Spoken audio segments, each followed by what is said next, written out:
Friends, ಇವತ್ತು ನಿಮಗೆಲ್ಲರಿಗೂ ಒಂದು ಗಿಣ್ಣ ಮಾಡೋದು ಹೇಗೆ ಅಂತ ತೋರಿಸ್ತಿದ್ದೀನಿ. ಇದಕ್ಕೆ ಬೇಕಾದ ಪದಾರ್ಥಗಳು ಬೆಲ್ಲ,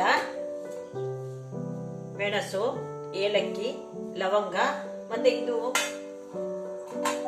ಅವತ್ತು ಫಸ್ಟ್ ದಿವಸ ಕರ್ಸಿರ್ತಾರಲ್ಲ ಆ ಹಾಲು. ಬಟ್ ನಾನು ಇದನ್ನ ಉಪಯೋಗಿಸ್ತಾ ಇಲ್ಲ ಇವತ್ತು. ಇದು ಬೇಡ, ಇವತ್ತು ಉಪಯೋಗಿಸೋದು ಬೇಡ. ಇದು ಇಲ್ದೇನೆ ಯಾವ ರೀತಿ ಮಾಡ್ಬೇಕು ಅನ್ನೋದನ್ನ ಇವತ್ತು ನಾನು ನಿಮಗೆ ತೋರಿಸ್ಕೊಡ್ತೀನಿ. ಅಂದ್ರೆ ಗಿಣ್ಣ ಕರು ಹಾಕಿ 2-3 ದಿವಸ ಆಗಿದೆ. ಆ ಹಾಲು ಕೊಟ್ಟಿದ್ದಾರೆ ನನಗೆ. ಅದನ್ನು ಗಿಣ್ಣ ಅಲ್ವಾ, ನೋಡಿ ಇಲ್ಲಿದೆ ಈ ಹಾಲು.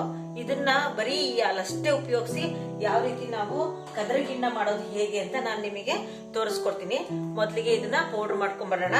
ಮತ್ತೆ ಈ ಏಲಕ್ಕಿ, ಲವಂಗ ಮತ್ತೆ ಮೆಣಸು ಇವು ಮೂರನ್ನು ಸಹಿತ ಸ್ವಲ್ಪ ನಾನು 2 ಸ್ಪೂನ್ ಸಕ್ಕರೆ ಹಾಕಿ ಅದನ್ನ ಪೌಡರ್ ಮಾಡ್ಕೊಂತೀನಿ. ಯಾಕೆ ಅಂತಂದ್ರೆ ಪೌಡರ್ ಮಾಡ್ಕೊಂಡಿಲ್ಲ ಅಂತಂದ್ರೆ ಅದ್ರ ಅಂಶ ಎಲ್ಲ ಕ್ಲೀನಾಗಿ ಅದಕ್ಕೆ ಸೇರೋದಿಲ್ಲ.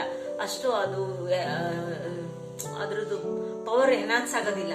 ಅದರಿಂದ ಇದು ನುಣ್ಣು ಪೌಡರ್ ಮಾಡಿದ್ರೆ ಅದಕ್ಕೆ ಹಾಕಿದಾಗ ಅದ್ರ ಸ್ಮೆಲ್, ಫ್ರಾಗ್ರೆನ್ಸ್ ಚೆನ್ನಾಗಿರುತ್ತೆ. ಹಾಗಾಗಿ ಇವಾಗ ಇವನ್ನೆಲ್ಲ ಪೌಡರ್ ಮಾಡ್ಕೊಂಡು ಬರೋಣ. ನೋಡಿ, ಈಗ ಒಲೆ ಹಚ್ಚಿದೀನಿ, ಒಂದು ಪಾತ್ರೆ ಇಡ್ತಾ ಇದ್ದೀನಿ. ಮತ್ತೆ ಈಗ ಇಷ್ಟ ಹಾಲನ್ನು ನಾನು ಉಪಯೋಗಿಸೋದಿಲ್ಲ, ಇದ್ರಲ್ಲಿ ಆಫ್ ಮಾಡೋಣ.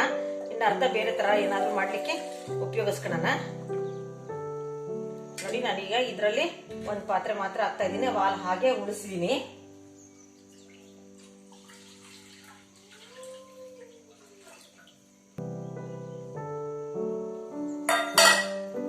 ಈಗ ಇದಕ್ಕೆ ಎಷ್ಟು ಬೇಕಷ್ಟು ಬೆಲ್ಲ ಹಾಕೋಣ. ಫಸ್ಟ್ ಇದಿಷ್ಟು ಹಾಕೋದಿಲ್ಲ, ಸ್ವಲ್ಪ ಉಳಿಸಿರ್ತೀನಿ. ಅದನ್ನ ನಾವು ಮತ್ತೆ ನೋಡ್ಕೊಂಡು ಹಾಕ್ಬಹುದು. ನೋಡಿ, ಇಷ್ಟು ಉಳಿಸ್ತೀನಿ, ಬೇಕಾದ್ರೆ ನೋಡ್ಕೊಂಡು ಹಾಕೋಣ. ಈಗ ಇದು ಚೆನ್ನಾಗಿ ಕುದಿಬೇಕು. ನಾವೇನ್ ಹಾಕ್ತೀವಿ ಇವಾಗ ಬರೀ ಹಾಲು ಮತ್ತೆ ಬೆಲ್ಲ ಇದನ್ನ ಹಾಕ್ಬಿಡ್ತೀನಿ. ಬೇಕಾಗುತ್ತೆ ಇಷ್ಟನ್ನು ಬೆಲ್ಲ ಹಾಲು ಅಷ್ಟೇ ಹಾಕಿ ಈಗ ಕುದಿಲಿಕ್ಕೆ ಇಟ್ಟಿದ್ದೀನಿ. ನೋಡಿ ಫ್ರೆಂಡ್ಸ್, ಇದು ಈಗ ಕುದೀತಾ ಇದೆ. ಈ ತರ ಎಲ್ಲ ಗಟ್ಟಿ ಗಟ್ಟಿ ಆಗ್ತಾ ಇದೆ. ನೋಡಿ, ಮೊದ್ಲಿಗೆ ಇದು ಹೆಂಗ ಆಗ್ತಾ ಇದೆ. ಏನು ಮಾಡೋ ಅವಶ್ಯಕತೆ ಇಲ್ಲ, ಸುಮ್ಮನೆ ಕೈ ಆಡ್ತಾ ಇದ್ರೆ ಅವಾಗ ಒಂದ್ಸರಿ ಕೈ ಆಡಲಿ ಸಾಕು. ಏನ್ ಕಂಟಿನ್ಯೂಸ್ ಆಗಿ ಸ್ಟಿರ್ ಮಾಡ್ಬೇಕು ಅಂತ ಏನಿಲ್ಲ. ಅವಾಗ ಒಂದ್ಸರಿ ಮಾಡಿದ್ರೆ ಸಾಕು. ನೋಡಿ, ಈ ತರ ಹೆಂಗಾಗ್ತಾ ಇದೆ, ಕಾಣಿಸ್ತಾ ಇದೆ. ಇದು ಇನ್ನೂ ಒಂದ್ ಸ್ವಲ್ಪ ಕುದ್ರೆ ಇನ್ನ ಸ್ವಲ್ಪ ಗಟ್ಟಿ ಬರುತ್ತೆ. ಇದು ಕುದಿದೆ, ಇದು ಚೆನ್ನಾಗಿ. ನೋಡಿ, ಈ ರೀತಿ ಕುದಿತಾ ಇದೆ. ಈಗ ನೋಡಿ ಹೇಗಾಗಿದೆ, ಮೊದಲೇ ಹೇಗೆ ಆಗಿದೆ ಅಂತ. ನಾನು ಏನು ಮಾಡಿಲ್ಲ, ಹಾಲು ಬೆಲ್ಲ ಹಾಕಿ ಅದನ್ನ ಚೆನ್ನಾಗಿ ಕುದಿಸಿದೀನಿ. ಈ ತರ ಆಗಿದೆ. ಈಗ ನಾವು ಇದನ್ನ ಏಲಕ್ಕಿ ಪುಡಿ ಅದು ಹಾಕಿ ಕುದಿಸಿದೀನಿ. ಈಗ ಇದನ್ನ ಸರ್ವ್ ಮಾಡೋಣ.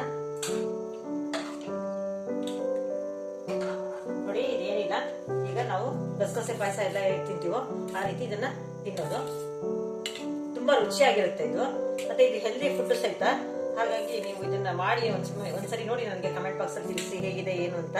ಅದೇ ರೀತಿ ಉಳಿಸಿದ್ನಲ್ವಾ, ಈ ಹಾಲ್ನ ನಾನು ಎಸೆಯೋದಿಲ್ಲ. ಇದನ್ನ ಫ್ರಿಜ್ ಅಲ್ಲಿ ಇಟ್ಬಿಟ್ಟು ನಾಳೆ ನಿಮ್ಗೆ ಹಾಲು ಪಾಯಸ ಮಾಡೋದು ಹೇಗೆ ಅಂತ ತೋರಿಸ್ತೀನಿ. ಯಾಕೆಂದ್ರೆ ಇದು ಹಾಲು ತುಂಬಾ ಪ್ರೇಷಿಯಸ್, ಇದಕ್ಕೆ ತುಂಬಾ ಒಳ್ಳೆ ಉತ್ತಮ ಗುಣ ಇರೋದ್ರಿಂದ ಇದನ್ನ ಎಸೆಯೋದು ಬೇಡ. ನಾಳೆ ನಾವೇನಾದ್ರೂ ಮಾಡ್ಕೊಂಡು ತಿನ್ನೋಣ. ರೆಸಿಪಿ ಇಷ್ಟ ಆಗಿದ್ರೆ ಲೈಕ್ ಮಾಡಿ, ಶೇರ್ ಮಾಡಿ, ಸಬ್ಸ್ಕ್ರೈಬ್ ಮಾಡೋದು ಮರಿಬೇಡ್ರಿ ಫ್ರೆಂಡ್ಸ್. Thank you.